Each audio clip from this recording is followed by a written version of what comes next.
So, one of probably the most difficult types of forgiveness involves ourselves.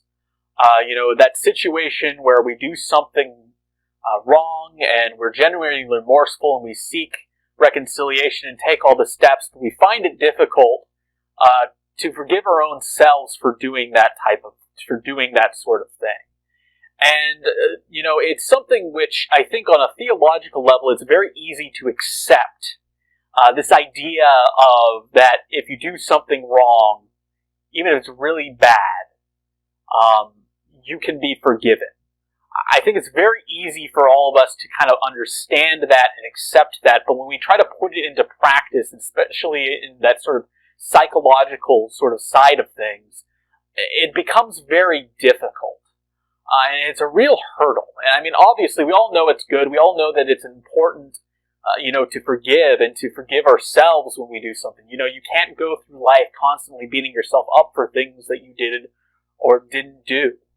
But it's still something that can be a very big struggle. So, if I was going to give any advice within this topic, sort of the big two pieces is, training yourself. The first one I would say is if you're really having trouble, if you're finding yourself really, getting down on yourself, beating yourself up for something you did, do not be afraid to go and seek professional help. That is number one. It is something that is very important to do because a lot of times, when you're trying to work through these things, you need somebody else to kind of help you out. And that's okay. I think that's an important thing to understand. So that's number one, is if you are struggling with this, don't be afraid to go and see somebody to help you get through this. The second thing, though, which I would put up is to kind of learn to train yourself to not be so hard on yourself about everything. The Bible talks plenty about God's attitude when it comes to forgiveness and forgiving our sins and forgiving, in terms of we can also take, from lessons of God forgiving others.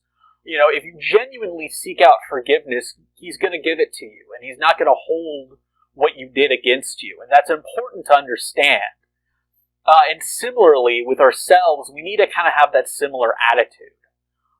Understanding that when we have really taken those steps, when we have shown remorse, when we have, asked for forgiveness, that, it's okay then at that point to let go on what you did and to let go beating yourself up for what, you might have done. I think that's really important to understand. And so if we kind of take those two things together, it can help us a little bit with that sort of problem. So again, number one, if you are having trouble with this, don't be afraid to seek out professional help. That's number one, from a psychiatrist or a counselor. And number two is to kind of, train yourself, to accept that you're going to mess up and that it's okay to kind of let go of that sort of grudge against yourself and not to get into that habit of constantly beating yourself up for that sort of thing. Those are really the two big pieces of advice I have when it comes to this topic. So I hope that you found that all helpful wherever you are, and I wish you all well on this week, and we have one more song, and, stay safe and stay healthy.